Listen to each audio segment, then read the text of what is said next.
قوموا للیتامی بالقسط، یہ تینوں گروہ جو ہیں ان کے بارے میں اللہ بھی اور اس کے احکامات بھی تمہیں یہی سکھاتے ہیں، کیا کہ جو چیزیں نازل ہو چکی ہیں ان کے مطابق فیصلے کرنا، یہ منسوخ نہیں ہوئے احکامات، نہ کوئی ان میں ترمیم ہوئی ہے۔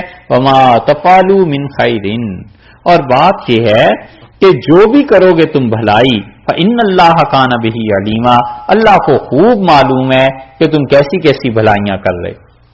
یتیم کے حق کا بتا دیا کہ لڑکی یتیم ہو اور کوئی اس کے چچا کا بیٹا کوئی اور اس سے اگر نکاح کرنا چاہتا ہے تو دیکھو اگر نکاح اس نے کرنا ہے تو حق مہر پورا دینا ہوگا، یہ نہیں ہو سکتا کہ تم روک لو۔ ان یتیم بچیوں کے ورثاء کے بارے میں بالقسط انصاف سے کام لینا ہے، اور سب سے اچھی بات وہ ہے جو حضرت عمر رضی اللہ عنہ کیا کرتے تھے۔ یتیم بچوں کے والی وارث جو ہوتے تھے انہیں بلا لیتے تھے اور فرماتے تھے کہ اپنے ہاں جو خواتین تھی کہ لڑکی کو مجھے بتاؤ خوبصورت ہے یا اچھی ہے، کیا ہے؟ اگر رپورٹ یہ ملتی تھی کہ خوبصورت ہے تو حضرت عمر رضی اللہ عنہ کہتے تھے کوئی اچھا رشتہ ڈھونڈو اور اس کے ورثاء سے کہتے تھے وہاں شادی کرو، اور اگر شکل و صورت میں پیسے میں کم ہوتی تھی تو حضرت عمر رضی اللہ عنہ کہتے تھے تم خود شادی کرو نا، تمہارے ہی خاندان کی بچی ہے، اچھا ہے تم ہی رکھو اسے۔ تو وہ توقع کہ پیسہ آ جائے گا ان چیزوں میں اگر ہوتی تھی تو اس عمر رضی اللہ عنہ فرماتے باہر شادی کرو، اور اگر لڑکی میں کے پاس پیسہ نہیں اور شکل و صورت بھی ایسی ہے تو اپنے خاندان میں خود اسے رکھو، اس کے نکاح ایسے کر دو۔ حضرت عائشہ رضی اللہ عنہا کے پاس لوگ آئے اور انہوں نے کہا میں تو اجازت نہیں دیتی کہ تم کسی یتیم لڑکی سے شادی کرو اور اس کا حق مہر پورا نہ دو، وہ اس کا حق بنتا ہے اس کو پورا دینا۔ یہ ہے اللہ نے یہاں پہ بتایا۔ وَإِنِ امْرَأَةٌ، اچھا پہلی آیت کیا گزری تھی وہ دیکھتے ہیں پھر اس آیت کو پڑھتے ہیں۔ پہلی آیت گزری ہے اسی سورہ نساء میں جہاں اللہ تعالی نے کہا ہے کہ اگر تمہاری بیوی تمہیں جواب دے اور اس سے تمہیں ڈر ہو نشوز کا، کہاں ہے جی؟ بالکل آغاز کی طرف چلے نا تو وہاں ہے جی، الرجال قوامون علی النساء، ٹھیک ہے، اسی صورت کی 34 نمبر آیت،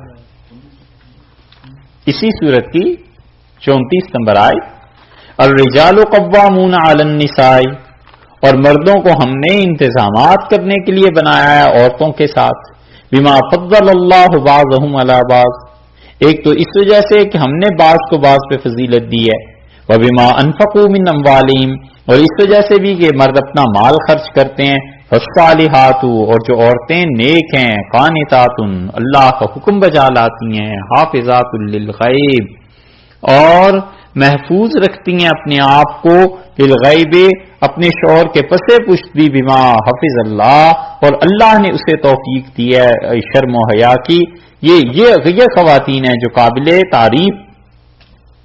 واللاتی تخافون نشوزہن، اور جن عورتوں سے تمہیں ڈر ہو کہ یہ تمہارے ساتھ بد زبانی کریں گی، فعظوہن، تو انہیں سمجھانا، یہ ہے نشوز کا ڈر ہوا نا عورت سے کہ وہ بد زبانی کریں گی، ٹھیک یہی چیز مرد کے لیے یہاں آ گئی ہے۔ نشوز کے لفظ کو آپ دیکھیں، وَإِنِ امْرَأَةٌ، اور اگر کسی عورت کو خافت علم ہے اسے من بالہا، اپنے شوہر سے ڈرے کہ نشوزن اس کا شوہر بد زبانی کرے گا۔ مرد بھی تو ایسے ہوتے ہیں یا نہیں ہوتے؟ وہ عورتوں سے بھی زیادہ سنانے والے ہوتے ہیں۔ وہ تو بیچاری پھر مجبور ہوتی ہے کہ اس گھر میں ہی رہنا ہے، اب کیا کروں، ماں باپ کی بھی عزت ہے، 10 مجبوریاں اسے ہوتی ہیں، ان مردوں کو کوئی پوچھنے والا بھی نہیں، اور کون سا بس ذہن میں یہی ہوتا ہے، اور الیاذ باللہ اتنے برے برے جملے کہتے ہیں کہ کیا ہے جی دوسری لے آئیں گے، یہ کر لیں گے۔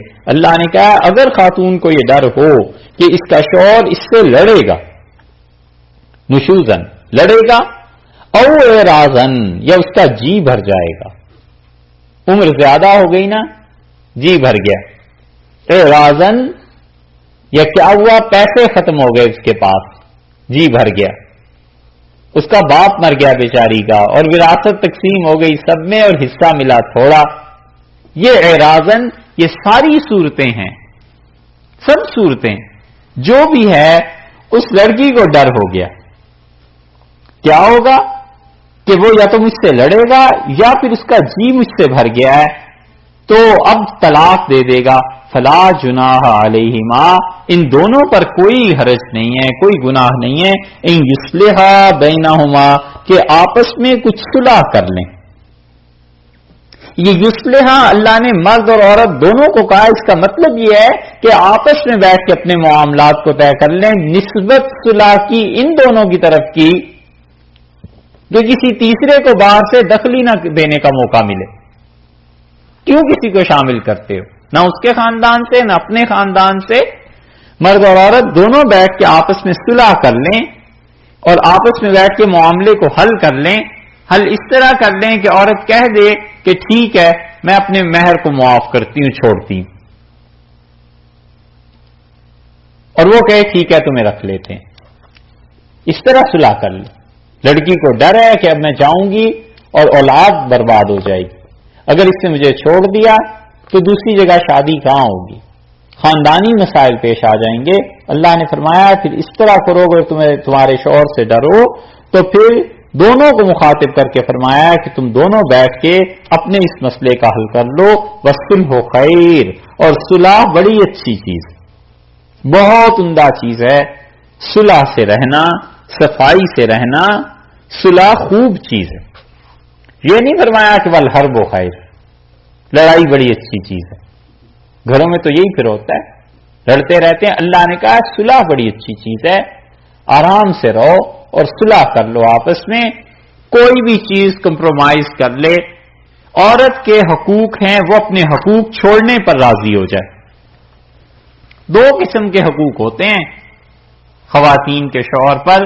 ایک تو ہے مستقل حقوق. مستقل کا مطلب جیسے حق مہر ہے، یہ ایک بار اگر عورت نے ساقط کر دیا پھر اس کا حق باقی نہیں رہتا. اس نے کہا آپ مجھے یہاں رہنے دیں، اولاد ہے، یہ چیزیں ہیں، مجھ سے جی بھر بھی گیا ہے، یا دوسری شادی تم نے کرنی ہے تو بھی میں اپنا حق مہر چھوڑ دیتی ہوں اور تم مجھے طلاق نہیں دو. ایک چیز ہو گئی. اور دوسرے حقوق وہ ہوتے ہیں جو وقتاً فوقتاً پیدا ہوتے رہتے ہیں. مثلا نان و نفقہ ہے. اسی طرح اگر دوسری شادی کر لیو تو باری ہے کہ ایک دن اس بیوی کے گھر پہ رہنا، دوسرے دن اس بیوی کے پاس رہنا. اس قسم کے جو حقوق ہوتے ہیں یہ عورت کے معاف کر دینے سے ایک مرتبہ اگر کر دے تو ساقط نہیں ہو جاتے ہمیشہ کے لیے، بلکہ یہ خواتین کا حق باقی رہتا ہے، جب چاہے دوبارہ اپنے حق کو استعمال کر سکتی. اس نے کہا آپ جو روزانہ مجھے پیسے دیتے ہیں یا مہینے کی جتنی تنخواہ مجھے دیتے ہیں خرچے کے لیے، آپ وہ نہ دیا کریں، لیکن یہ نہ بات کریں طلاق کی ایسی. 2 سال بعد، 4 سال بعد، 1 مہینے بعد وہ خاتون کہتی ہے کہ جی نہیں گزارا ہو سکتا، پیسے بھی مجھے دیا کریں. یہ اس کا ایسا حق ہے کہ ساقط اس نے کیا تھا جتنی مدت کے لیے بھی کیا تھا، لیکن مستقل طور پہ اس کا حق ختم نہیں ہوا، وہ اس حق کا دوبارہ مطالبہ کر سکتی. ٹھیک ہے. یہ فرمایا ہے کہ والصلح خیر، اور صلح جو ہے یہ بہت اچھی چیز ہے. وَأُحْضِرَتْ، اور رکھی گئی ہے، حاضر کی گئی ہے، سامنے دی گئی ہے. کیا؟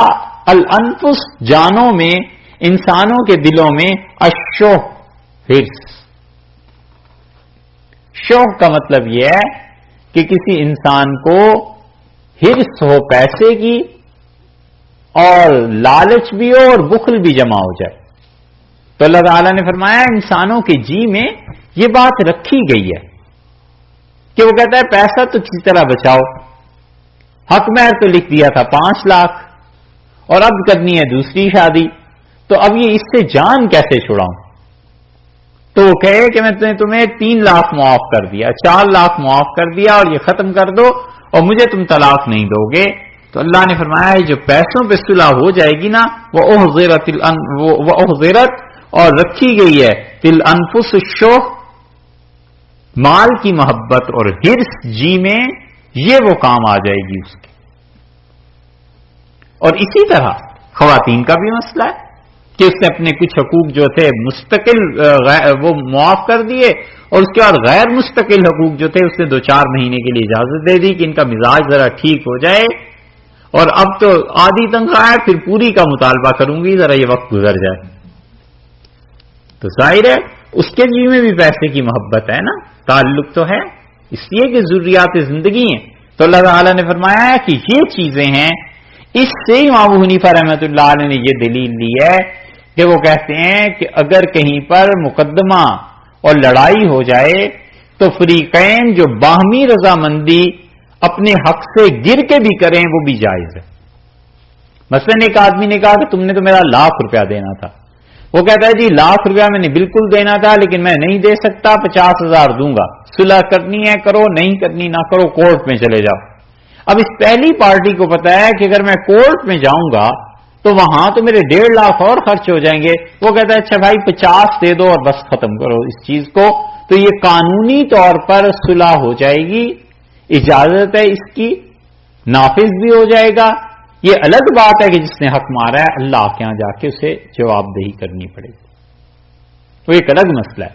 لیکن اسٹیٹ اور لا جو ہے اس کو امپلیمنٹ کر دے گا کہ یہ بات بالکل ٹھیک ہے، ہو گئی. ٹھیک ہے، یہ امام ابو حنیفہ رحمۃ اللہ علیہ نے، اس کے حنفی فقہا نے کئی درجات لکھے ہیں. چونکہ یہ معاملہ پیش نہیں آتا اس لیے اس کو بیان بھی نہیں کرتے. وَإِن تُحْسِنُوا، اللہ نے فرمایا مردو اگر ان تحسنوا، اگر تم نیکی کرو، تمہارے جی میں خیال ہی نہ آئے کہ پیسے کے معاملے کو طے کرنا ہے، وَتَتَّقُوا، اور دوسری بات یہ ہے کہ پرہیزگاری کرو، فَإِنَّ اللَّهَ كَانَ بِمَا تَعْمَلُونَ خَبِيرًا، تو اللہ تعالی کو کانا بما تعملون، جو عمل تم کرتے ہو، خبیرہ، خدا کو خوب خبر ہے. تمہارا دل پھر گیا ہے اور وہ اپنا حق چھوڑ رہی ہے، زندگی ساری ابھی اس نے گزارنی ہے. تو دیکھو یہ تمہاری طبع میں جو مال کی محبت اور ایسی چیزیں ہیں، چھوڑ دو ان چیزوں کو، مت ان چیزوں کی طرف خیال کرو، نیکی کرو، اللہ تمہیں اس پہ اجر دے گا. یا یہ کہ بعض مفسرین نے اس پہ لکھا ہے کہ بیوی سخت مزاج کی ہے اور اس کے ساتھ تمہارا گزارا نہیں ہو سکتا اور تم چاہتے ہو دوسری شادی کر لو، تو منع فرمایا ہے کہ دیکھو دوسری شادی کرو یا نہیں کرو لیکن اس کے ساتھ غلط حرکت کوئی نہ کرنا. دیکھو اگر تم اس کے ساتھ اچھائی سے کام لو، اس کے ساتھ ہی گزارا کر لو، تو سنو، اچھائی کے ساتھ پیش آتے رہو، اپنا دل بڑا کر لو، اور تتقوا، ڈرتے رہو اللہ سے، فإن اللہ کان بما تعملون خبیرا. تو جو تمہارا جی بڑا ہو گیا نا اس کی بدزبانی کو سہنے کا، عورت اگر زیادتی کرتی ہے تو اس کو برداشت کر لینے کا، اللہ تمہیں اس پہ اجر دے گا. یہ عمران خارجی جو تھا، خارجیوں میں اس کا نام آتا ہے کتابوں میں، عمران نام تھا اس کا، تھا یہ خارجی، پکا مخالف تھا سیدنا علی رضی اللہ عنہ کا. اس نے شادی کی، بہت خوبصورت لڑکی تھی اس سے. شادی کے بعد اپنی بیوی سے کہتا تھا کہ ہم دونوں ہی جنتی ہیں، اور تھا خود یہ ایسے ہی شکل و صورت کا. تو اس کی بیوی نے ایک دن پوچھا کہ یہ تم روز روز جو مجھے کہتے ہو تو اس کی کیا وجہ ہے؟ اس نے کہا اس لیے کہ میں ہر وقت اللہ کا شکر ادا کرتا ہوں تمہیں دیکھ دیکھ کے کہ کیسی اچھی بیوی اللہ نے دی ہے، تو میں تو اس وجہ سے جنتی ہوں، اور تم مجھے دیکھ دیکھ کے صبر کرتی ہو تو تم اس وجہ سے جنتی ہو. اس نے کہا دونوں ہی صبر اور شکر کرنے والے دونوں ہی جنتی ہوتے ہیں، تو اس لیے ہم سب جنتی. تو یہ فرمایا اللہ تعالیٰ نے کہ اگر احسان سے کام لو، تقوی سے، اللہ ہر چیز کو جانتا ہے، زندگی گزارنی ہی کتنے دن ہے، خدا کے یہاں پہنچو گے اور اللہ تمہیں اس پہ اجر دے گا.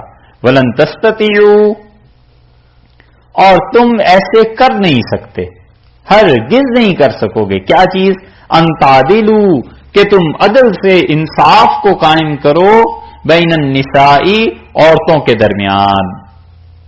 عورتوں کے درمیان کہا ہے، ایک بیوی کا نہیں فرمایا. مطلب 2-3 کر لو تو ان کے درمیان تم انصاف رکھ سکو، اللہ نے کہا ہرگز نہیں کر سکتے. وہاں پہلے فرمایا کہ انصاف کرنا بیویوں کے درمیان، یہاں کہا کہ کر نہیں سکتے. مطلب یہ ہے کہ جو غیر اختیاری چیزیں ہیں، دل کی محبت ہے، دل کا تعلق ہے، ان چیزوں میں آدمی کے اپنے اختیار میں تھوڑا ہی ہوتا ہے. حتیٰ کہ باپ اپنی ساری اولاد کے ساتھ نہیں کر سکتا، ماں اپنی ساری اولاد کے ساتھ نہیں کر سکتی. کوئی کم زیادہ پیارا لگتا ہے، کوئی زیادہ پیارا لگتا ہے، کوئی بھی نہیں کر سکتا. دل جو ہے نا اس کی بات ہی الگ ہے. بہن بھائیوں میں ہوتا ہے، کوئی بھائی زیادہ اچھا لگتا ہے، کوئی بھائی کم اچھا لگتا ہے، کوئی بہن زیادہ اچھی لگتی ہے، کوئی کم اچھی لگتی ہے. لیکن حقوق جو اللہ نے رکھے ہیں وہ سب برابر ہونے چاہیے. وہ حقوق پورے کرتا رہے. اور دل کا مسئلہ وہ اپنے بس کی بات نہیں، حضور اقدس صلی اللہ علیہ وسلم کے بس کی بات نہیں تھی تو اور تو پھر رہ ہی کون جاتا ہے. اسی لیے آپ نے فرمایا اللہ میں جہاں تک دنیا کی چیزوں کا تعلق ہے برابر سب میں تقسیم کر دی، اور محبت مجھے عائشہ رضی اللہ عنہ کا فرمایا اس سے زیادہ ہے. اور اللہ قیامت میں اس میں مجھ سے مت پوچھ، اس پہ میرا مواخذہ نہ ہو. اس سے معلوم ہوتا ہے اتنا ڈر تھا کہ عدل اور انصاف یہ چیزیں قائم رہنی چاہیے. یہ چیز ہے کہ آدمی اپنے اختیار کی حد تک عدل اور انصاف کرتا رہے. اور رسول اللہ صلی اللہ علیہ وسلم نے اپنے متعلق یہی فرمایا. تو دل کی جو چیزیں ہیں ان پہ آدمی کا اپنا بس نہیں ہوتا، اس لیے وہ الگ چیز ہے. تو ارشاد فرمایا کہ دیکھو اگر تم چاہو بھی ہرگز نہیں کر سکتے ان تعدلوا بین النساء ولو حرصتم، عورتوں کے درمیان بیویوں کے درمیان عدل کو قائم رکھنا اگرچہ تم چاہو. رسول اللہ صلی اللہ علیہ وسلم کی اتنی احتیاط تھی بیویوں کے معاملے میں کہ وفات ہو رہی ہے، چند دن بعد وفات ہو جاتی ہے، اور بار بار فرماتے ہیں آج رات میں کہاں رہوں گا، آج رات میں کہاں رہوں گا. یہ نہیں فرمایا کہ میں عائشہ رضی اللہ عنہا ہی کے گھر اب رہنا چاہتا ہوں، یہ نہیں کہا. بس صرف یہ دریافت فرماتے رہے کہ آج رات کہاں رہوں گا. تو امہات المومنین وہ سمجھ گئیں کہ رسول اللہ صلی اللہ علیہ وسلم عائشہ رضی اللہ عنہا کے گھر رہنا چاہتے ہیں. انہوں نے عرض کیا اللہ کے رسول ہم سب اپنا حق چھوڑتی ہیں، آپ عائشہ کے گھر رہیں. تو رسول اللہ صلی اللہ علیہ وسلم انہی کے گھر رہے. حضرت مجدد رحمت اللہ نے ایک بات لکھی ہے تو اس کے تعلق سے نہیں لیکن ایسے یاد آیا رسول اللہ صلی اللہ علیہ وسلم کا اس گھر میں رہنا. حضرت مجدد رحمت اللہ نے لکھا اپنے مکتوبات میں کہ میں ہمیشہ ایصال ثواب کرتا تھا رسول اللہ صلی اللہ علیہ وسلم کو،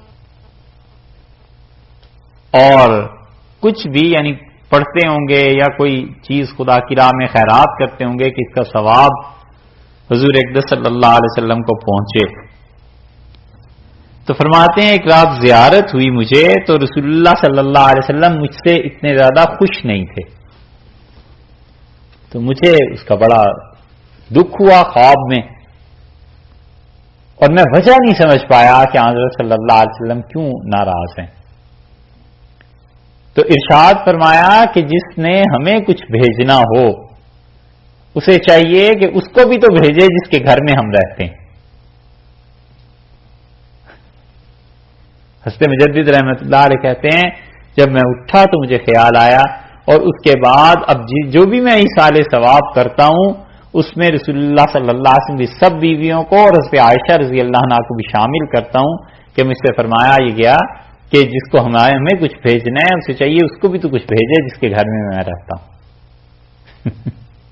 یہ حضرت عائشہ رضی اللہ عنہا کے وہ خیر وہ تو کتاب و سنت سے ان کا مقام ثابت ہے، مگر تائید کے طور پہ دیکھیے کتنی بڑی چیز ہے.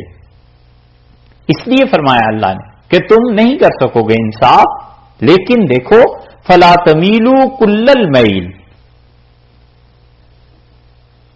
مکمل طور پر ایک طرف کو نہ جھک جانا، کل المیل پورے کے پورے، فلا تمیلوا سو نہ پھرنا، سو نہ ایک طرف کو چلے جانا، کل المیل تمام کے تمام، فتذروہا اور اس کو تم چھوڑ دو گے ایک بیوی کو کل ایسے المعلقہ جیسے ادھر میں، ادھر سمجھتے ہیں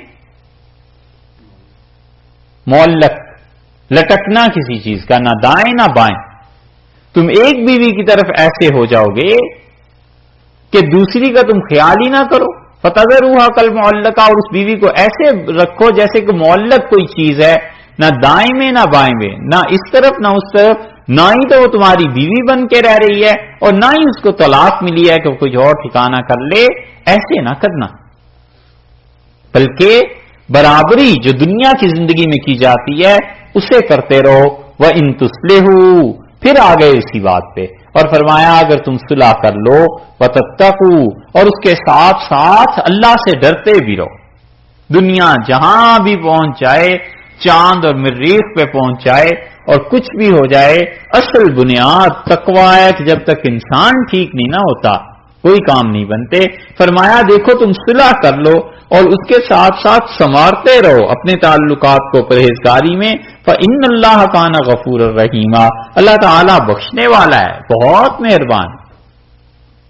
کوئی تھوڑی بہت اگر زیادتی ہو گئی اور تمہاری طبع میں مال کی حرص ہے تو اس لیے بچاتے رہو اپنے آپ کو، اللہ بخشتا ہے. اور آرام سے رکھو اس دوسری بیوی کو بھی. یہ تو نہیں ہے کہ نہ اپنے گھر میں بساؤ اور نہ اسے چھوڑو کہ وہ دوسری جگہ کہیں شادی کر لے. خدا نے کہا ایسے کام نہ کرنا، اس کے بھی حقوق بنتے ہیں. وَإِن يَتَفَرَّقَا اور اگر یہ دونوں ہو جائیں الگ الگ، جدا ہو جائیں میاں اور بیوی دونوں، فیصلہ انہوں نے یہ کر لیا کہ ہم دونوں الگ ہی ہو جاتے ہیں، ایک دوسرے کے ساتھ رہ نہیں سکتے. یغنی اللہ تعالی کافی کر دے گا کلن دونوں کو من سعتہ ہی اپنی طرف سے خدا بہت کچھ دے دے گا. ایک دوسرے کے حقوق کا خیال رکھتے ہوئے صلح صفائی سے الگ الگ ہو جاؤ، طلاق ہو جائے بس ٹھیک ہے. اللہ دونوں کے لیے کلم من سعتہ ہی اللہ اپنی طرف سے گنجائش پیدا کر دے گا دونوں کو. اسے ممکن ہے اس سے بہتر شوہر مل جائے اور اسے ممکن ہے اس سے بہتر بیوی مل جائے. کوئی لڑائی جھگڑے کی بات تھوڑی ہی. تم آرام سے خوشی سے اطمینان سے الگ ہو جاؤ، لڑو نہیں، جھگڑے نہیں کرو، آپس میں بیٹھ کے آپس کی باتیں طے کر لو. یتفرقا اور اگر دونوں الگ ہو جائیں یغنی اللہ کلا من سعتہ اللہ تعالی ہر ایک کو اس کی وسعت دے دے گا. یہ نہ سمجھنا کہ اگر تم نہیں ہوگے تو تمہاری جو بیوی ہے چلی گئی تو اس کے کام کچھ اٹکے رہیں گے. اللہ اس کو کافی ہے. اللہ تعالیٰ اور اس کے لیے شوہر بھی دے دے گا، خدا اس کے لیے مہربانی کر دے گا. اور بیوی بھی یہ نہ سمجھے کہ میں نے اگر طلاق لے لی تو پھر تو شوہر بیچارہ غم میں گھل گھل کے مر جائے گا. ہوتے ہوتے صبر سب کو ہی آ جاتا ہے.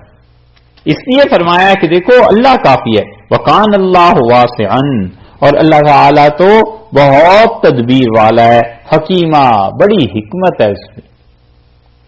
وہ ایسی ایسی تدبیریں کرتا ہے کہ اس کی تدبیروں پہ سب کو کفایت ہو جاتی ہے، سب پورے ہو جاتے ہیں. وہ ایسے حالات بنا دیتا ہے کہ شوہر اور بیوی سب ایک دوسرے کے لیے الگ الگ بھی ہو جائیں تو بھی اللہ کے ہاں سے سب کے لیے بندوبست ہو جایا کرتے ہیں. وَلِلَّهِ مَا فِي السَّمَاوَاتِ وَمَا فِي الْأَرْضِ اور پھر فرمایا دیکھو اللہ ہی کے لیے ہے جو کچھ کے آسمانوں میں ہے اور جو کچھ کے زمین میں ہے. چیزیں تو ساری اسی کی ہیں نا. تمہارے آپس کے جھگڑوں سے ہوگا کیا؟ پیسے سے کیا ہوگا؟ طلاق دے دینے سے کیا ہوگا؟ بیوی بد زبانی سے کام لے رہی ہے تو کیا ہو جائے گا؟ ہے تو ساری چیزیں اللہ کی، کوئی کسی کے محتاج اور در پہ تھوڑا ہی پڑا رہتا ہے. اللہ ہے حقیقت میں وارث. آسمانوں میں اور زمین میں جو کچھ ہے وہ اللہ کے لیے ہے. وَلَقَدْ وَصَّيْنَا الَّذِينَ أُوتُوا الْكِتَابَ مِن قَبْلِكُمْ اور ہم نے کہہ رکھا ہے، ہم نے وصیت کی یعنی پکی بات کی ہے. کس سے؟ الذین اوتوا الکتاب جنہیں ہم نے کتاب دی تھی، من قبلکم تم سے پہلے. ہم نے ان سے بات یہ پکی کہہ دی تھی. وَإِيَّاكُمْ اور تم سے بھی. کیا مطلب؟ واو کا عطف جا کر پڑا اوتوا الکتاب پہ. وَلَقَدْ وَصَّيْنَا الَّذِينَ اوتوا الکتاب من قبلکم وَلَقَدْ وَصَّيْنَا إِيَّاكُمْ ہم نے پکی بات کہہ دی تھی اہل کتاب جنہیں تم سے پہلے کتاب دی ہے ان سے بھی اور تم سے بھی.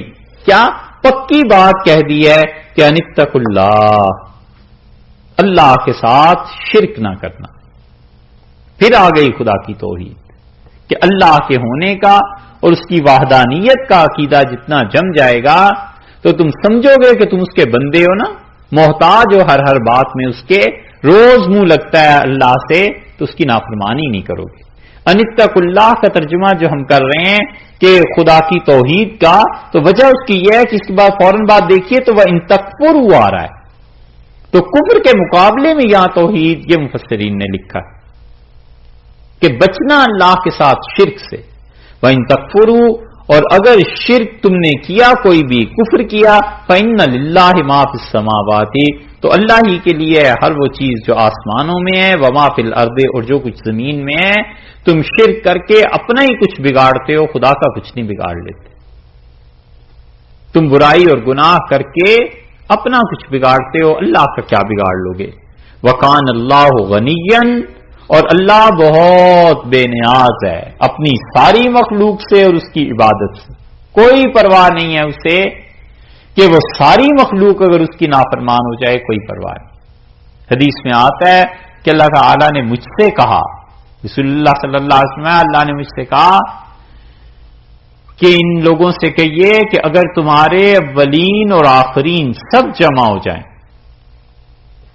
جب سے کائنات میں کوئی مخلوق بنی ہے اس وقت سے لے کے اور قیامت تک جتنے آنے ہیں سب جمع ہو جاؤ، اور تمہارے انسان اور جنات سب جمع ہو جائیں ایک میدان میں، میں تمہیں بھر دوں، اور تم میں سے ہر کوئی وہ چیز مانگے جو اس کی انتہائی تمنا ہو دل کی، اور ہم ہر ایک کی خواہش پوری کر دیں، تو عبرۃ من البحر، اس تمام کی خواہشات کو پوری کرنے کے بعد بھی ہمارے خزانے میں اتنی کمی نہیں آتی جتنا سوئی کو سمندر میں ڈبو کر نکال لو کہ کتنا پانی کم ہوا ہے۔ تم سب مانگو ہم سے اور ہم سب کو دے دیں تو ہمارے خزانوں میں اتنی کمی بھی نہیں آتی۔ انما ہی اعمالکم، میرے بندو یہ تمہارے اعمال ہیں، وَإِنَّمَا تُوَفَّوْنَ أُجُورَكُمْ، اور ہم تمہیں اس کا اجر واپس دے دیں گے، ہماری مملکت میں کچھ اضافہ نہیں ہوتا،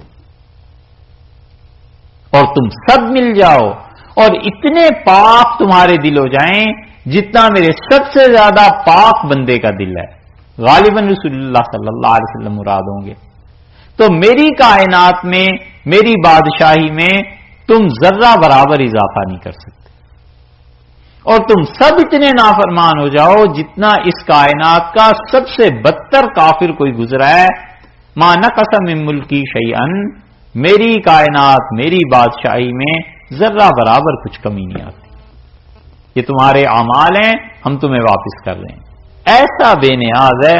وَكَانَ اللَّهُ غَنِيًّا، اللہ کیا ہے؟ بے نیاز ہے، تم اس سے شرک کرو گے اس کا کیا بگاڑ لو گے، کفر کرو گے اس کا کیا بگڑ جائے گا؟ اس لیے فرمایا کہ انتقوا اللہ، اللہ کی توحید کو قائم رکھنا اور کفر نہ کرنا، کیونکہ زمین اور آسمانوں میں جو کچھ ہے سب اللہ کا ہے اور وہ بڑا ہی بے نیاز ہے، حمیدہ، وہ خود بخود تعریف کیا گیا۔ جیسے یہ رنگ گرین ہے نا، یہ خود ہی گرین ہے، اب جو کہتا ہے کہ یہ سبز رنگ ہے وہ اپنی آنکھوں کے ہونے کا ثبوت دیتا ہے، اور کوئی آدمی یہ کہے کہ رنگ ہی نہیں ہے، مجھے نظر ہی نہیں آ رہا، تو وہ اپنی اندھا ہونے کا ثبوت دے رہا ہے نا، اس رنگ پہ کیا فرق پڑا؟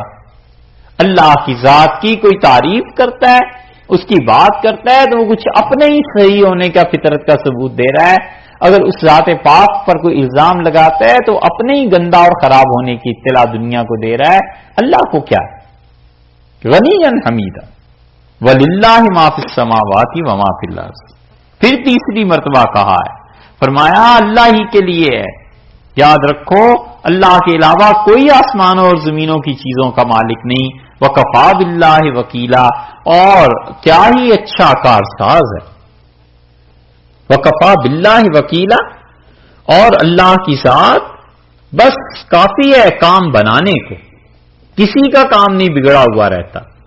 اگر سمجھتے ہو کہ تم کام بناؤ گے میاں بیوی کے تعلقات کے حوالے سے، یتیم بچوں کے حوالے سے، تم کسی کا کام بنا رہے ہو، کچھ نہیں بھائی۔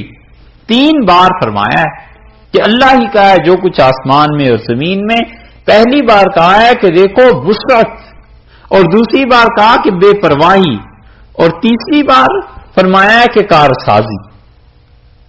پہلی مرتبہ دیکھیے کہاں آیا،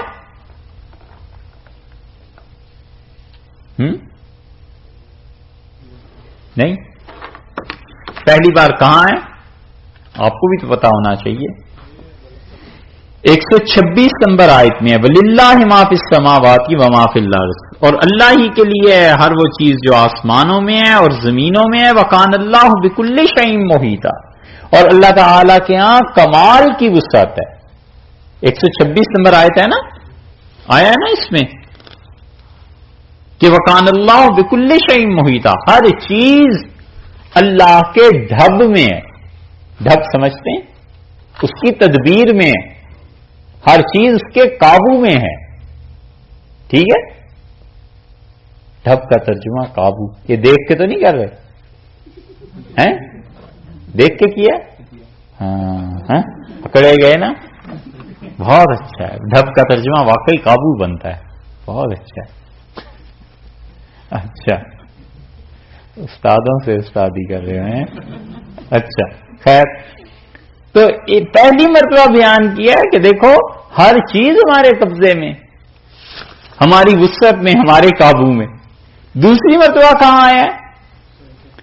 دوسری مرتبہ آیا 131 میں وَلِلَّهِ مَا فِي السَّمَاوَاتِ وَمَا فِي الْأَرْضِ، اور اللہ ہی کے لیے ہر وہ چیز جو آسمانوں میں اور زمینوں میں، اور آخر پر فرمایا کہ غنیًّا، ہم بالکل بے نیاز ہیں۔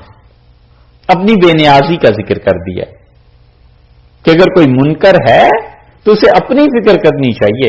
اور تیسری بار فرمایا کفا باللہ وکیلا، اور اللہ کافی ہے اپنے بندوں کے کام بنانے کو۔ تم کسی کا کام اٹکا دو گے تو یہ نہ سمجھنا کہ کام اس کے اٹکے رہیں گے، کام سب کے نکل جاتے ہیں۔ اصل بات یہ کہ بندے پہچانے جاتے ہیں، اتنی بات ہوتی ہے، کسی کا کام نہیں رکا رہتا۔ جب مالک کام کرنے پہ آ جائے نا پھر کوئی روک بھی نہیں سکتا۔ اس لیے اس سے یہ بھی سبق ملتا ہے کہ انسانوں ہی کے کام آتے ہیں۔ ان یشا، اگر اللہ چاہے، یذہبکم، تم کو دور کر دے لوگو، ایھا الناس، ساری انسانیت، اللہ اگر چاہے تو انسانوں تم سب کو دور کر دے، ویاتی، اور وہ لے آئے، بآخرین، ایسی مخلوق کو جو انسانوں کی مخلوق نہ ہو۔ زمخشری کشاف والے نے بڑی اچھی یہ بات لکھی ہے، اور بہت اور مفسرین نے بھی، کہ یاتے بآخرین، ایسے کو لے آئے جو انسانیت کی نسل ہی نہ ہو، تم سب کو ہٹا دے اس دنیا سے، اور یہاں ایسی مخلوق لا کے آباد کر دے جو انسان نہ ہو، کوئی اور ہی چیز ہو، کسی اور سیارے سے آ جائیں، ہے نا؟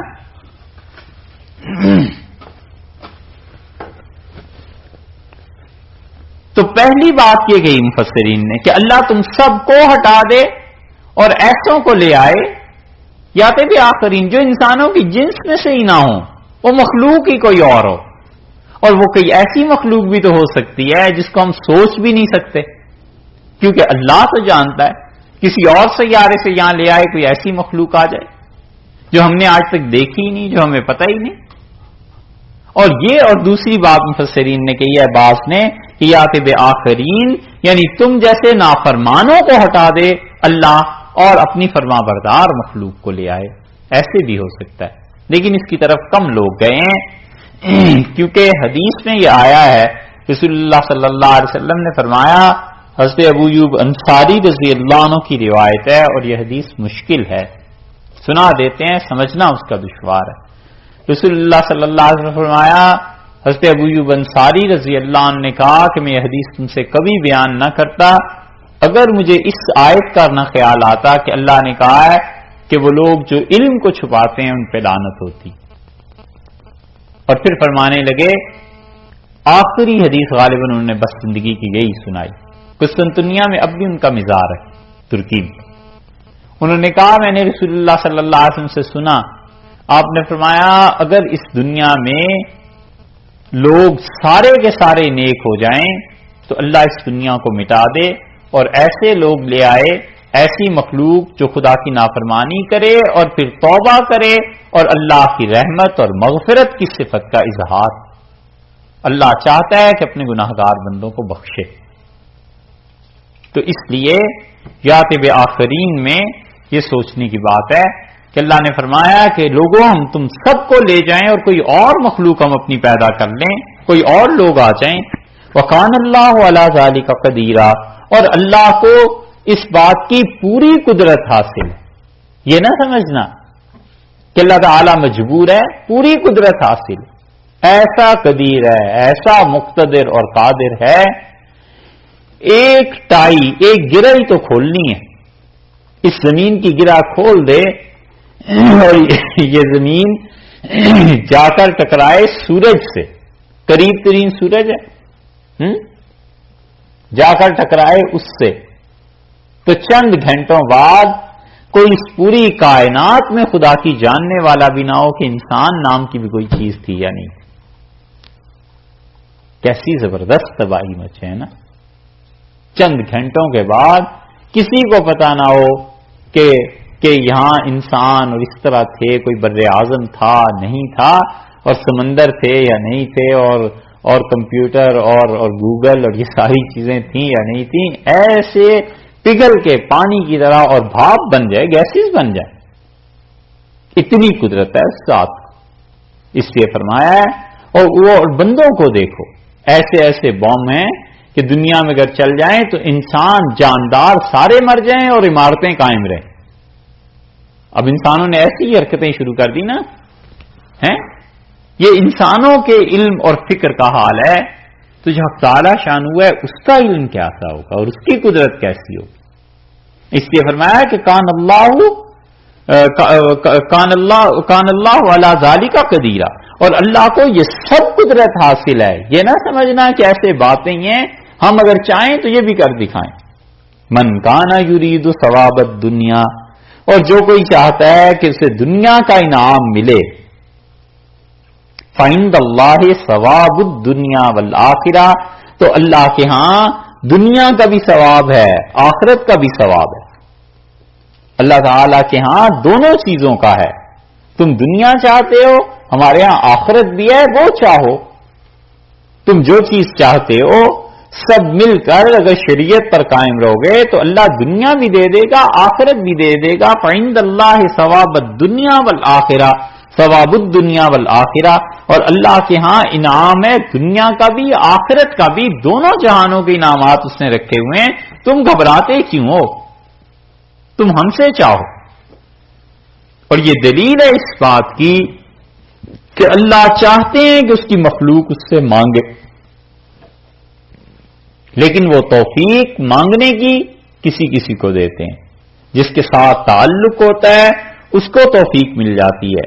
ارشاد فرمایا ہے وَقَانَ اللَّهُ سَمِيعًا بَصِيرًا، اور لوگوں اللہ سنتا ہے، دیکھتا ہے، تمہاری ساری باتوں کو سن رہا ہے، تمہاری ساری حرکتوں کو دیکھ رہا ہے. تم اگر سارے مل کے اس کی اتباع پیروی کرنے لگو تو وہ پاک ذات آخرت کے انعامات تو دے ہی دے، دنیا کے انعامات بھی تمہیں دے. یا ایھا الذین آمنوا، اے ایمان والو، کونوا قوامین، کیا ہو جاؤ؟ قائم رہو. کونوا قوامین، کھڑے ہو جاؤ، قائم رہو. کس چیز پر؟ بالقسط، انصاف کے ساتھ. انصاف کے قیام کے لیے کھڑے ہو جاؤ، انصاف کے ساتھ، عدل کے ساتھ. دیکھا ہے؟ اس کا مطلب یہ ہے کہ اللہ نے کہا ہے سارے ایمان والے تو حکومت ہی کی ذمہ داری نہیں، ہر مومن کی ذمہ داری ہے کہ کس انصاف سے کام لے اور انصاف کے ساتھ کھڑا ہو جائے. یا ایھا الذین آمنوا سے مفسرین نے یہ نتیجہ نکالا ہے کہ وہ کہتے ہیں کہ اس کا مطلب یہ ہے کہ کونوا قوامین بالقسط. اللہ تعالی نے فرمایا ہے کہ تم سب کے سب انصاف کے لیے انصاف پر کھڑے ہو جاؤ. تو وہ کہتے ہیں ہر آدمی کے ذمے ہے کہ وہ انصاف کو قائم کرے، عدل کو قائم کرے اپنی زندگی میں، اپنے گھر میں، اپنے بہن بھائیوں میں، اپنی اولاد میں، جہاں تک ہو سکے انصاف سے کام لے. اور بڑا کام کیا ہے؟ شہداء للہ، اللہ کے گواہ بن جاؤ. دو ترجمے اس کے ہوئے ہیں. شہداء للہ، اللہ کے گواہ بن جاؤ، یعنی تمہاری شہادت اللہ کی شہادت کے قائم مقام بن جائے. کتنی زبردست بات ہے. اتنی اچھی گواہی دو کہ گویا اللہ نے گواہی دی ہے کہ جس طرح تعالی شانہ جھوٹ نہیں بولتے، اللہ کسی پر زیادتی ظلم نہیں کرتے، اور اللہ صحیح بات کرتا ہے. بالکل اللہ کے گواہ بن جاؤ اس دنیا میں صاف اور سچی بات کرنا، مسلمان ہو مومن ہو، اللہ کے گواہ بن جاؤ. یہ کردار مطلوب ہے اللہ کو. وہ کہتا ہے میرے گواہ بن کے دنیا میں رہو کہ تمہیں کوئی دیکھے تو اسے ہمارا خیال آ جائے، ایسے گواہ ہمارے بن کے رہو. یا ایھا الذین آمنوا کونوا قوامین بالقسط شہداء للہ، اللہ کے گواہ بن جاؤ. اور یہ اللہ کے گواہ حقیقت میں جو بنے تھے نا، یہ صحابہ کرام رضی اللہ عنہ تھے. اتنی سچی، اتنی صاف، اتنی ستھری زندگی تھی کہ پورے پورے اللہ کے گواہ بن گئے تھے.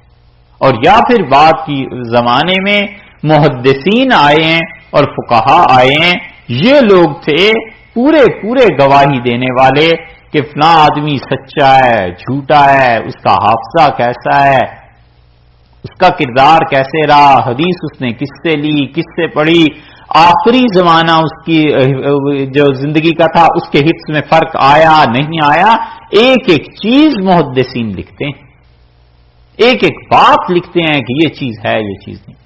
امام مسلم رحمت اللہ علیہ اتنے بڑے آدمی ان کے معاصر تھے، امام بخاری رحمت اللہ علیہ ایک حدیث نہیں لی انہوں نے. کوئی بات ایسی ہو گئی تھی، ایک حدیث امام مسلم نے امام بخاری رحمت اللہ علیہ سے نہیں لی. اور دونوں کے استاد دونوں گئے تھے امام زہلی رحمت اللہ علیہ کے پاس، اور کوئی بات ایسی ہو گئی تھی. اتنے سچائی کے پیکر تھے یہ لوگ، اللہ کے گواہ تھے دنیا میں، بالکل صاف ستھری زندگی. اور جھوٹ جو بولتے رہے، انہوں نے اپنی آخرت خراب کی، ان اللہ کے اچھے بندوں کو کیا ہونا تھا. اس لیے یہ فرمایا ہے یہاں پہ. اور امام ابو حنیفہ رحمۃ اللہ علیہ اتنے سخت تھے حدیث کے معاملے میں، اتنے سخت کہ وہ کہتے تھے رسول اللہ صلی اللہ علیہ وسلم کے الفاظ نقل کرو، ایک لفظ بھی بدل دو گے میں اس حدیث کو نہیں مانتا. وہ فرماتے تھے اس سے میں حکم نہیں نکالتا. ایسی شدت تھی. ہزاروں احادیث لکھی ہوئی تھی. اور ایک موقع پہ امام ابو یوسف رحمۃ اللہ سے کہا کہ 4000 حدیثیں میں تمہیں بتاتا ہوں جن سے میں چاہتا ہوں کہ فلاں فلاں باب میں کام لوں. ایسے اچھے لوگ تھے. اللہ نے کہا ہے انصاف کے ساتھ رہو اور گواہی اللہ کے لیے. ایک بات. دوسرا ترجمہ یہ کیا گیا ہے کہ شہداء اللہ، اللہ کی خوشی کے لیے گواہی دو، اللہ کی رضا کے لیے گواہی دو.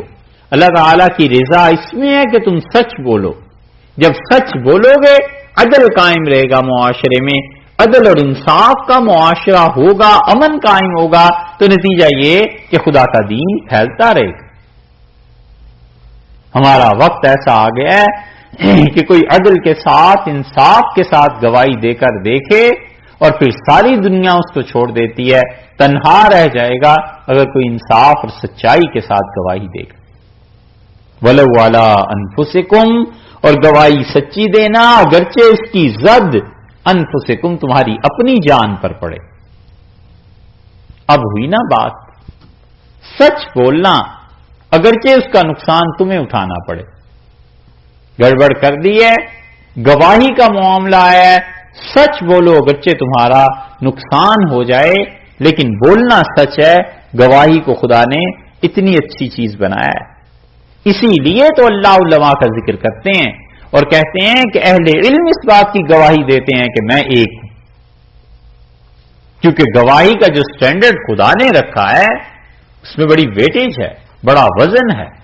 اور اسی لیے بہت بڑا الزام اور بہت زیادہ گری ہوئی چیز تھی اسلامی معاشرے میں کہ کسی کی گواہی مسترد کر دیں، کسی کی گواہی نہ لیں.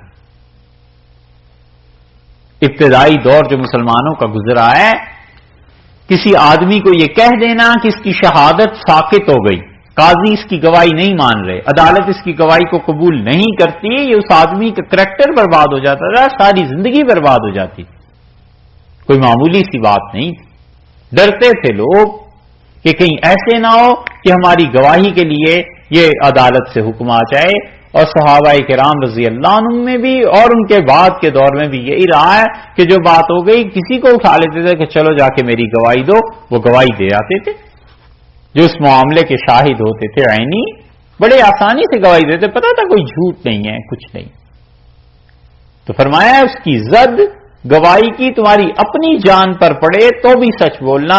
کہاں یہ اور کہاں بدالتیں ایسی آ گئی ہیں کہ گواہ پھرتے ہیں کہ پیسے دے دو ہم گواہی دے دیتے ہیں. قتل تک کے مقدمات میں، پھانسی میں گواہ مل جائیں گے جھوٹے، اور گواہیاں ہوتی رہیں گی، عدالتیں چلتی رہیں گی. کون سا اسلامی ملک ایسا ہے جہاں پر گواہی دینے کے لیے سچے مسلمان مل جائیں؟ ایسا کال پڑ گیا ہے، قحط پڑ گیا ہے کہ انسان دیکھنے کو آنکھیں ترس گئیں. سود کا سارا نظام ان عرب ممالک میں رائج ہے، سعودیہ میں بھی، اور وہاں پر سود کے لیے لکھ کے نہیں دیتے، کیونکہ قاضی کے ہاں کورٹ میں چلی جائے گی نا بات. ویسے سود کے سارے معاملات بینکنگ کے کر رہے ہیں، لکھیں گے نہیں، کیونکہ قاضی کے ہاں چلی گئی تو قاضی سود کو معطل قرار دے دے گا. یہ گواہ کہاں گئے ہیں؟ اللہ نے فرمایا گواہی سچی دینا، اور چاہے اس کی زد نقصان کس کا ہو، تمہارا اپنا اوil والدین، یا اس کی گواہی کی زد تمہارے والدین پر پڑے جا کر. کون دے سکتا ہے؟ فرمایا والدین تمہارے اس کا نقصان اٹھاتے ہوں تو بھی سچی. اسی لیے تو رسول اللہ صلی اللہ علیہ وسلم نے فرمایا ہے کہ جس آدمی نے گواہی میں جھوٹ بولا، آپ نے فرمایا کہ اس نے اپنے آپ کو ڈبو لیا. اور حدیث میں آیا ہے جس نے جھوٹی گواہی دی، رسول اللہ صلی اللہ علیہ وسلم شہادت الزور او قول الزور.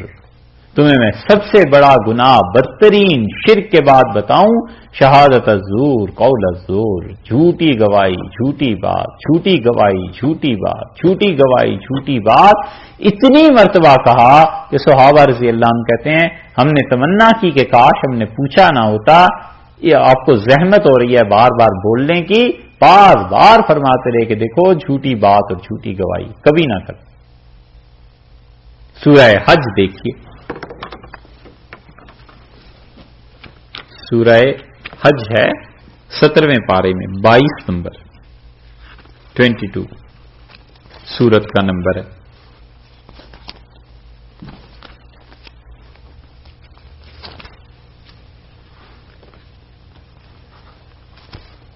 سورہ حج میں اللہ تعالی نے آیت نمبر دیکھیے اس کی 30 نمبر، 17واں پارہ سورہ حج 22 نمبر اور آیت نمبر 30 ملی. ذالک، یہ سن چکے حج کے حکم، احکامات جو حج کے تھے. ومن یعظم حرمات اللہ، اور جو کوئی اللہ کے ادب کی وجہ سے بڑائی رکھے، عظمت جانے، فہو خیر لہ عند ربہ، تو اللہ کے ہاں اس کو اس پہ اجر ملے گا، یہ بہتر چیز ہے. وہ احلت لکم الانعام الا ما یتلی علیکم، اور حلال ہیں تمہارے لیے وہ تمام چوپائے جو اب تک بات ہوئی ہے، سوائے ان کے جن کو ہم سناتے ہیں ابھی مزید کہ وہ چوپائے حرام ہیں. لیکن دیکھو فاجتنبوا الرجس من الاوثان، بچتے رہنا بتوں کی گندگی سے، شرک سے. یہ گندگی ہے عبادت، شرک ہے، اس سے بچتے رہنا. واجتنبوا قول الزور، اور جھوٹی بات سے بچتے رہنا. دیکھا ہے کس چیز کو جا کے کہاں ملایا ہے اللہ نے؟ یہ بھی تو جھوٹ ہی ہے نا، شرک کرنا، بتوں کے متعلق یہ ماننا کہ یہ نفع اور نقصان رکھتے ہیں، اور بتوں کے متعلق جاننا کہ ہماری تقدیر، ہماری چیز کو بدل سکتے ہیں. اللہ نے فاجتنبوا الرجس من الاوثان، ان بتوں کی گندگی سے بچنا ایک، واجتنبوا قول الزور، اور دیکھو جھوٹی بات سے بچنا، حنفاء للہ، ایک اللہ کی طرف ہو کر رہنا، غیر مشرکین بہ، اور اللہ کے ساتھ شرک نہ کرنا کبھی بھی. ومن یشرک باللہ، اور جو اللہ کے ساتھ شرک کرتا ہے، فکأنما خر من السماء، ایسے ہے جیسے آسمان سے گر پڑے اور اس کی ہڈی پسلی ایک ہو جائے، ٹوٹ جائے اس کا سارا جسم. فتخطفہ الطیر، اور پرندے اس کی لاش کو نوچ لیں، اور تہوی بہ الريح، یا ہوا اٹھا کر اسے اڑا کر لے جائے، فی مکان سحیق، اور کسی دور کی جگہ میں لے جا کر اسے ڈال دے. کبھی شرک نہ کرنا اللہ کے ساتھ، اور شرک کو ملایا کس سے؟ واجتنبوا قول الزور، اور دیکھو لوگوں جھوٹی بات نہ کہنا، مت بولنا جھوٹ، اگرچہ اس سچائی کی عزت تمہارے والدین پہ کیوں نہ جا کر پڑے، کہنا سچی بات. یہ اتنی سچائی اگر آ جائے اور دل صاف ہو جائیں تو یہ جو ہر گھر میں لڑائی جھگڑے قصے اور روایات اور فلاں نے یہ کہا اور فلاں نے یہ کہا، یہ چیزیں نہ ختم ہو جائیں۔ اللہ نے فرمایا سچائی کے ساتھ والاقربین، اور اس سچائی کی زد اگر تمہارے رشتہ داروں پر پڑتی ہے نا تو بھی سچی گواہی دینا۔ ان یکن غنین، اگر وہ تمہارے رشتہ دار والدین کوئی بھی جس کے لیے گواہی دینی ہے دولت مند ہے تو بھی پرواہ نہ کرنا کہ اس کی دولت سے دب جاؤ، اس کے پیسے سے مربت سے، کہ کل کو ان کے ساتھ پھر محلے میں منہ لگتا ہے، کل کو پھر ان کے ساتھ کچہری جانا ہے، کل کو پھر تھانے میں یہی ہمارے کام آئیں گے، آج ہم ان کے خلاف جھوٹ کیسے بولے۔ اللہ نے فرمایا اگر دولت مند ہے تو بھی، او فقیرن، اور محتاج ہے، غریب آدمی ہے تو بھی گواہی سچی دینا۔ ایسے نہ ہو کہ تم یہ سوچنے لگ جاؤ کہ غریب آدمی ہے یار، اگر گواہی دی تو اس کا نقصان ہو جائے گا، اور غریب پہ ترس کھا کے جھوٹ نہ بولو، اور امیر کی دولت کو دیکھ کے جھوٹ نہ بولو، اور اپنے والدین، رشتہ دار، حتیٰ کہ اپنی جان کا بھی لحاظ نہ کرنا، گواہی سچی ہونی چاہیے۔ شہادت الزور اور قول الزور، اور رسول اللہ صلی اللہ علیہ وسلم بار بار فرماتے رہے کہ میں تمہیں بتاؤں سب سے بدتر گناہ اور کبیرہ گناہ جھوٹی بات اور جھوٹی گواہی، جھوٹی بات اور جھوٹی گواہی۔ دیکھا ہے فاللہ اولا بہما، اللہ اس غریب اور اس امیر دونوں سے زیادہ حق رکھتا ہے، اللہ ان کا خیر خواہ ہے تم سے زیادہ ان دونوں کا، اللہ ان دونوں کا خیال زیادہ رکھ رہا ہے تم سے۔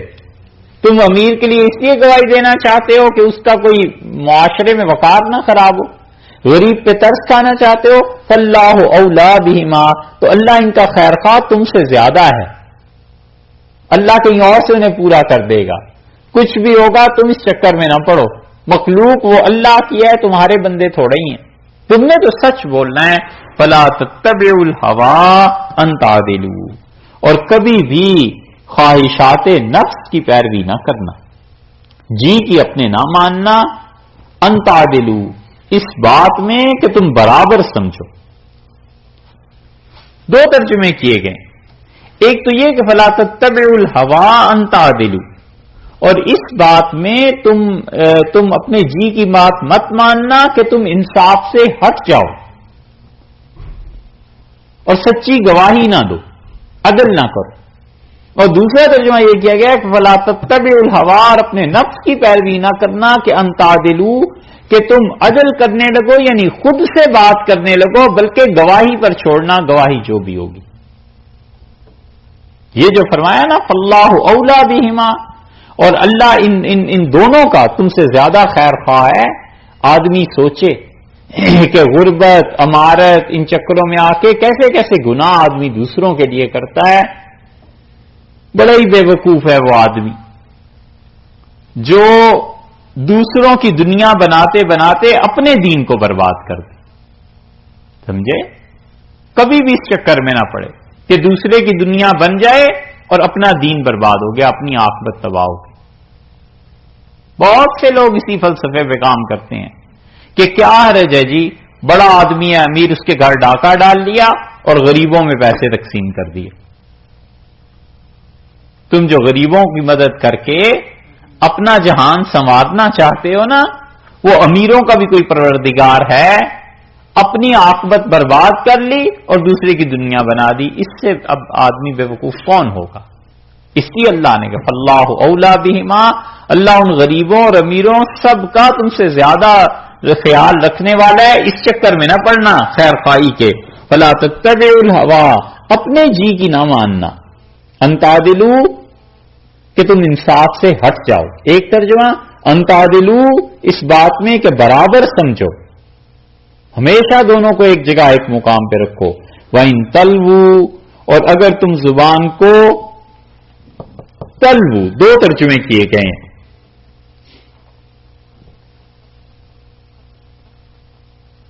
وَإِن تَلْوُوا، اور اگر تم اپنی زبان کو ملو گے، اپنی زبان کو بدلو گے، ٹیڑھا کرو گے، ٹیڑھا کر کے اسے بولو گے، کہیں کچھ سمجھ کچھ آئے، گول مول بات کرنا۔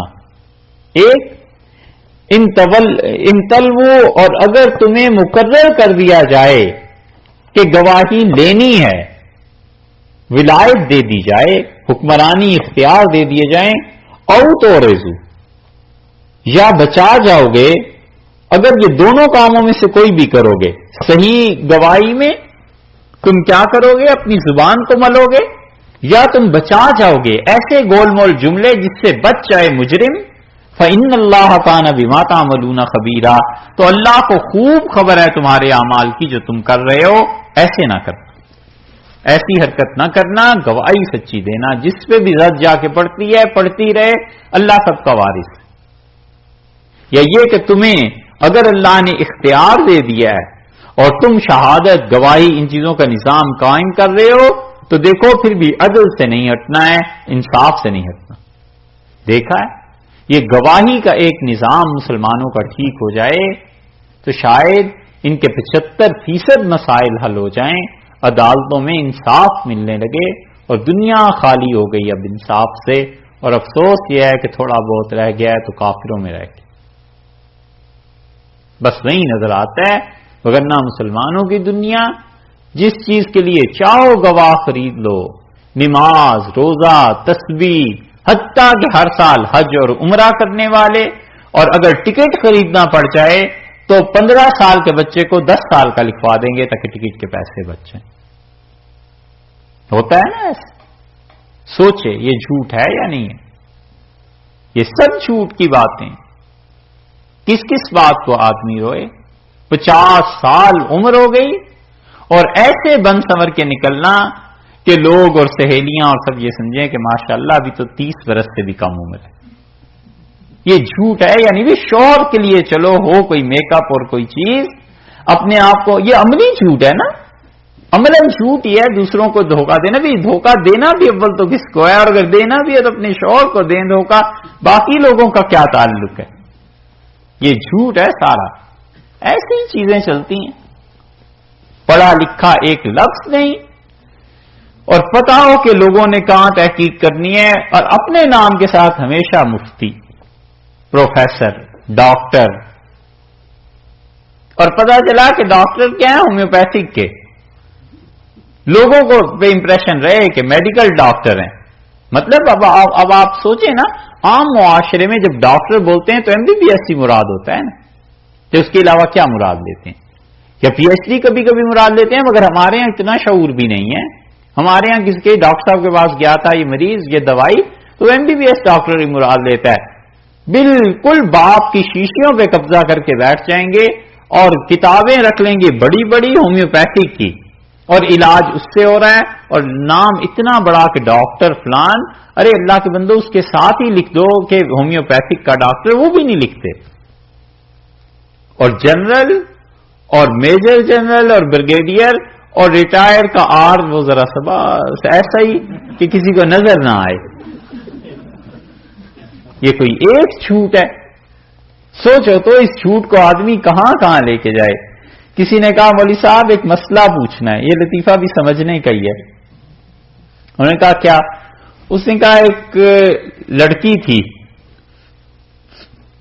اور اس کی ماں بڑی روتی تھی، اور وہ لڑکی اسے بھیڑیے کھا گئے، تو اس کی بہنیں آئیں روتی ہوئی،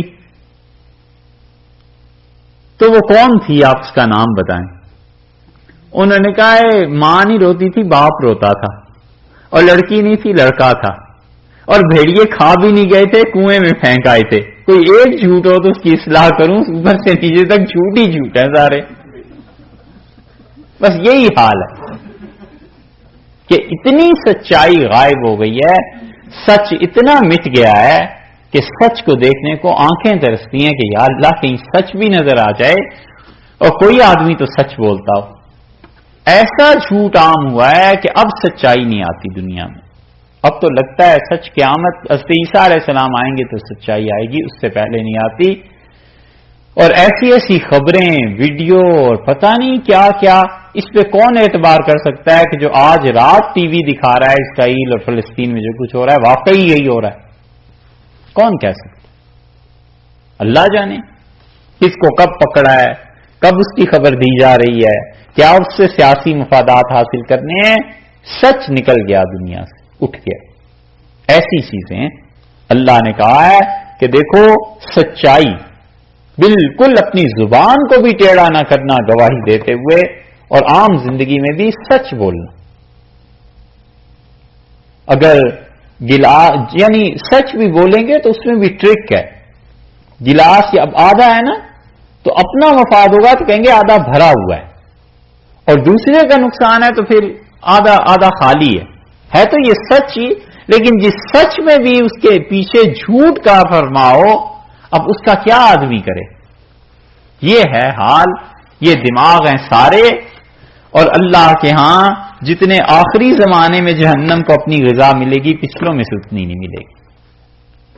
یہ تباہیاں نہیں ہیں تو اور کیا ہیں؟ اس لیے کہ جھوٹے لوگ کیا اس قابل ہیں کہ خدا اپنی باقی مخلوق کو ان کے حوالے کر دے؟ خلافت اور خلافت راشدہ قائم کرنی ہے، سبحان اللہ، اور اپنے گھر میں سچ کو قائم نہیں کر سکے، اپنی ذات میں سچ کو قائم نہیں کر سکے، اور چلے ہیں یہ خلافت اسلامیہ قائم کرنی، سبحان اللہ۔ یہ ہے اللہ نے کتنی شدید چیزیں کہی ہیں کہ سچ بولنا، اگرچہ اس کی زد تم پر جا کر پڑے، تمہارے والدین پر پڑے، رشتہ داروں پر پڑے، غریب ہیں، امیر ہیں، کسی کی پرواہ نہ کرو، میری بات دیکھو کہ میں سب کا خیال کرنے والا ہوں، سچ بولو۔ یا ایھا الذین آمنوا، یہ سورہ نساء ایسی آسانی سے ہضم نہیں ہوتی۔ یا ایھا الذین آمنوا، اے ایمان والو، آمنو باللہ، اللہ پر ایمان لے آؤ۔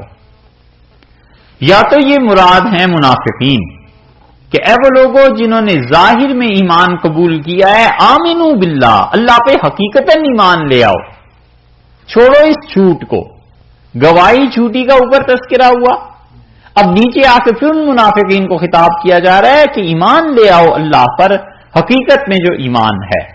ایک تفسیر، دوسری یہ کی گئی ہے کہ یا ایھا الذین آمنوا آمنوا باللہ، ایمان والو اپنے ایمان میں مزید اخلاص پیدا کرو، مخلص مسلمان بن جاؤ، دن بدن تمہارا ایمان ترقی کرنا چاہیے، دن بدن شخصیت میں نکھار پیدا ہونی چاہیے، دن بدن اللہ کا قرب حاصل کرنا چاہیے، تمہارے اعمال میں خیر ہوتی رہے۔ جس آدمی کی زندگی میں جو کل گزر گیا ہے نا، یسٹرڈے، اس سے آج کا دن اچھا نہیں ہے، وہ نقصان میں چلا جائے گا۔ ہمیشہ سوچے کہ پچھلے ہفتے میں دین میں کیسا تھا اور اس ہفتے دین میں کیسا ہوں، اور اللہ کا جب فضل ہوتا ہے، اللہ کی حقیقتاً مہربانی ہوتی ہے، تو اللہ تعالی دین کے لیے اس آدمی کا انتخاب کر لیتے ہیں، آہستہ آہستہ انسان گناہوں سے بچتا ہے، اور شخصیت پاک ہونی جب شروع ہو جاتی ہے تو اس کا مطلب یہ ہے کہ اب مالک نے کرم کا فیصلہ ہی فرما دیا ہے، اب تو ضرور مہربانی کر دیں گے۔ مفتی محمد حسن صاحب تھے رحمت اللہ علیہ، کیا بزرگوں کا تذکرہ کریں؟ مفتی محمد حسن صاحب رحمت اللہ علیہ نے لاہور میں جامع اشرفیہ قائم کیا، جامعہ اشرفیہ ہونا چاہیے تھا اصل میں تو مفتی صاحب ایسے آدمی تھے کہ امرتسر میں رہتے تھے اور تھانہ بھون جاتے تھے، حضرت تھانوی رحمت اللہ سے بیعت تھے، حضرت تھانوی رحمت اللہ علیہ سے محتاط آدمی جو کم ہی کسی کے بارے میں رائے دینے کے قائل تھے، فرماتے تھے کہ مفتی صاحب امرتسر سے جب چلتے ہیں تو ان کا نور یہاں ہماری خانقاہ پہ پڑتا ہے۔ حضرت تھانوی رحمت اللہ علیہ ایک مرتبہ خود تشریف لے گئے اسٹیشن پہ، تو لوگ حیران تھے کہ حضرت کیسے آج آ گئے اسٹیشن پہ، دیکھا تو مفتی صاحب اتر رہے ہیں، تو حضرت ملے اور فرمایا مفتی صاحب جب آپ وہاں سے چلے تھے اسی وقت یہاں پہ انوار ایسے برس رہے تھے، میں سمجھ گیا کہ حسن آ رہے۔ ایسا تعلق تھا مفتی صاحب کا اللہ کے ساتھ۔ اور ایک آدمی نے بیعت کی درخواست کی، بیعت ہوتے تھے لوگ لیکن بیعت میں مفتی صاحب بہت سخت تھے، اس سے کہا کہ کرتے کیا رہے ہو؟ تو انہوں نے کہا حضرت میں پٹواری تھا۔ تو فرمایا لوگوں سے رشوت بھی لی ہے. اس کی حضرت رشوت پہ تو ساری زندگی گزری ہے. تو فرمایا جاؤ اور جس سے جتنے پیسے لیے ہیں ان کو واپس کر کے آؤ. یہ واقعہ ہے 1955-56 کا سال. تو لاہور میں ایک مکان انہوں نے خرید لیا تھا پٹواری نے, اور تھی بیعت کی واقعی اس سے تڑپ. کہنے لگا حضرت اگر پیسے میں لوگوں کے واپس کر رہا ہوں بیعت ہو جائے گی. فرمایا ہاں.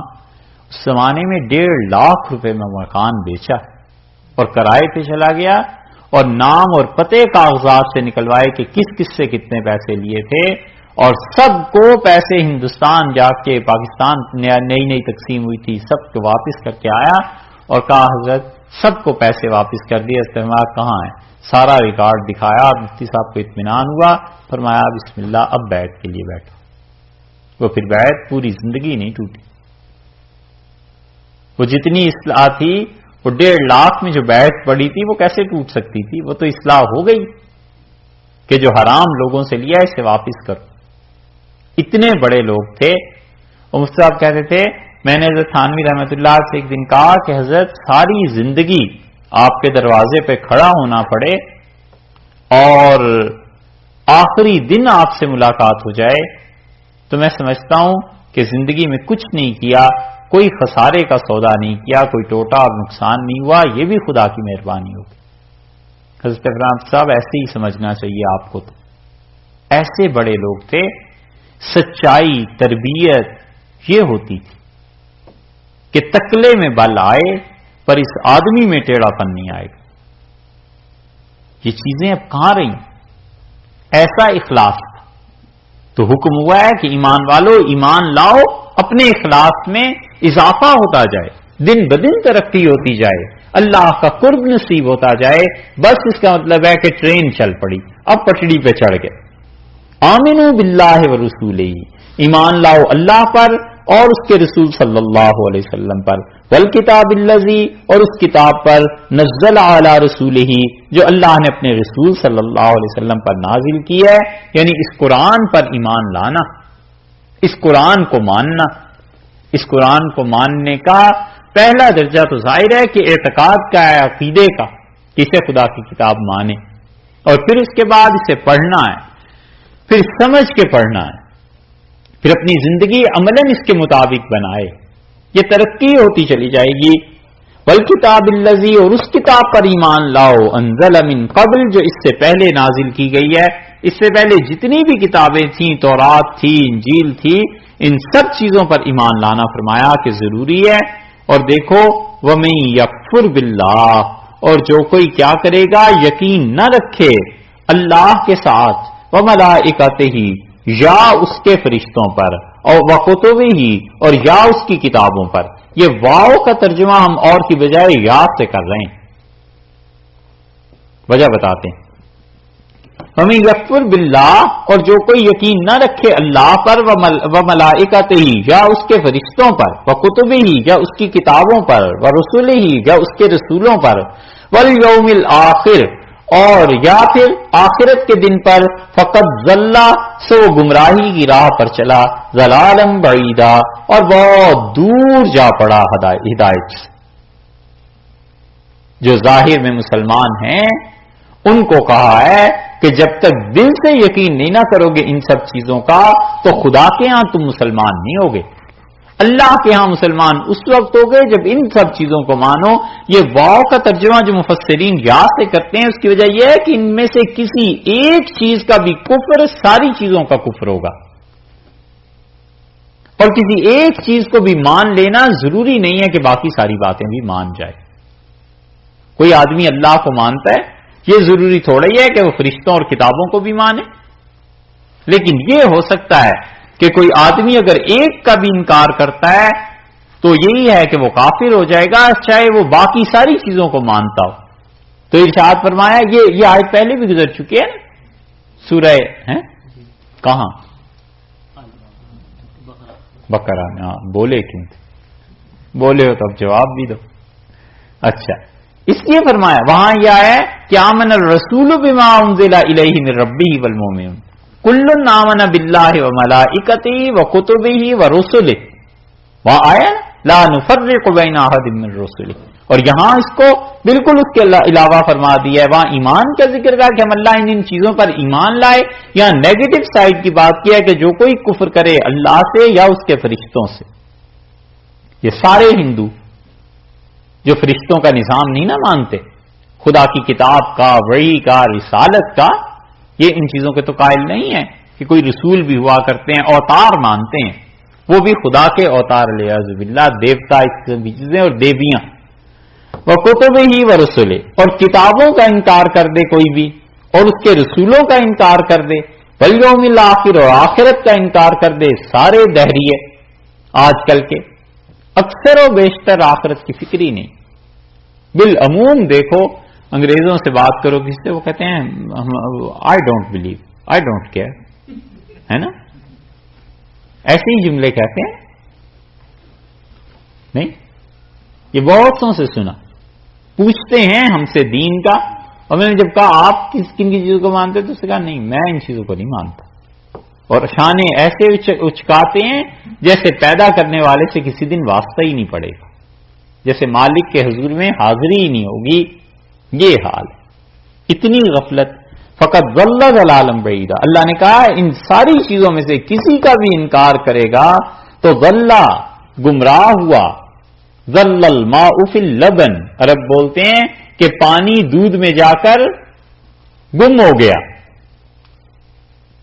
پانی جو تھا وہ دودھ میں ملا اور گم ہو گیا اپنی حیثیت، فقط ضل، وہ گرا ایسا کہ وہ گم ہو گیا، ضلالا بعیدا، بہت دور جا کر گرا، ان الذین آمنوا، اور وہ لوگ جو ایمان لائے، ثم کفروا، پھر انہوں نے کفر کیا، ثم آمنوا، پھر ایمان لائے، ثم کفروا، پھر کفر کیا، ثم ازدادوا کفرا، پھر ان کا کفر بڑھتا ہی چلا گیا، ایک بار ایمان لائے، ایک بار کفر کیا، پھر دوبارہ ایمان، دوبارہ کفر کیا، اور دوسری مرتبہ کے بعد تیسری مرتبہ میں ان کا کفر بڑھتا ہی چلا گیا۔ کون لوگ ہیں؟ بعض حضرات کا خیال یہ ہے کہ یہودی ہیں، مفسرین کہتے ہیں ان الذین آمنوا، وہ لوگ جو ایمان لائے حضرت موسیٰ علیہ الصلوۃ والسلام پر، ثم کفروا، پھر اس کے بعد شرک کیا اور بچڑے کی پرستی شروع کر دی، کفر کیا، ثم آمنوا، پھر ایمان لائے حضرت موسیٰ علیہ الصلوۃ والسلام پر، ثم کفروا، پھر انہوں نے کفر کیا حضرت عیسیٰ علیہ الصلوۃ والسلام کا، ثم ازدادوا کفرا، اور پھر اس کے بعد رسول اللہ صلی اللہ علیہ وسلم کا انکار کر کے اپنے کفر میں بڑھتے ہی چلے گئے۔ اور بعض مفسرین جنہوں نے اس کو ترجیح دی ہے، اکثر نے، وہ کہتے ہیں یہ اس انسان کا حال ہے جس کو قرار نہیں ہے ایمان پہ، کبھی کفر کرتا ہے، کبھی مومن ہو جاتا ہے، کبھی صحیح کبھی غلط، یقین کی کیفیت ہی نہیں اس کی۔ تو اللہ نے فرمایا ہے کہ ایسے منافق جو ایمان لائیں پھر کفر کریں، پھر ایمان لائیں پھر کفر کریں، یہ کوئی کھیل تھوڑا ہی ہے۔ ثم ازدادوا کفرا، پھر ان کا کفر کیا ہوا؟ بڑھتے ہیں انکار میں، لم یکن اللہ ایسا نہیں ہے لیغفر لہم کہ انہیں بخش دے، ولا اور نہ ہی لیہدیہم سبیلا ان کو خدا کوئی راہ دکھائے گا۔ ظاہر میں مسلمان ہو جاتے ہیں اور دل پھر بھی بھٹکتا رہتا ہے، تو اگر آخر کو بغیر یقین کے مر گئے تو یہ کافر ہی تو ہے، کوئی بخشش نہیں ہے۔ اور ظاہر میں جو مسلمان ہو رہے ہیں اس کی وجہ سے کوئی راہ نہیں ملے گی۔ یہ سوچنا چاہیے انسان کو کہ ظاہر میں ہم سب مسلمان ہیں، اللہ کے ہاں بھی مسلمان ہیں یا نہیں؟ مسئلہ تو اللہ کا ہے، وہ یہ کہے کہ مسلمان ہے تب بات ہے، وہ نہ مانے تو پھر لڑکا تو دستخط کر دیتا ہے نکاح نامے پہ، اور بات یہ ہے کہ جب اندر گواہ جاتے ہیں نا تو سوچنا چاہیے کہ اگر وہاں سے انکار آ گیا تو پھر کیا ہوگا۔ یہی ہے نا، ایسی ہی بات ہے کہ ہم تو سب مسلمان ہیں، اللہ نے بھی اگر کہا مسلمان ہے تو پھر تو بات بنی، اور اللہ نے اگر کہہ دیا کہ یہ مسلمان نہیں تو پھر کیا ہوگا۔ اس لیے ظاہر میں ایمان، ثم ازدادوا کفرا، پھر اس کا کفر بڑھتا چلا گیا، دل کو اللہ کے ساتھ تعلق ہی نہیں ہے۔ لم یکن اللہ لیغفر لہم، اللہ ایسا ہرگز نہیں ہے کہ ان کو معاف کر دے, بخشے گا ہر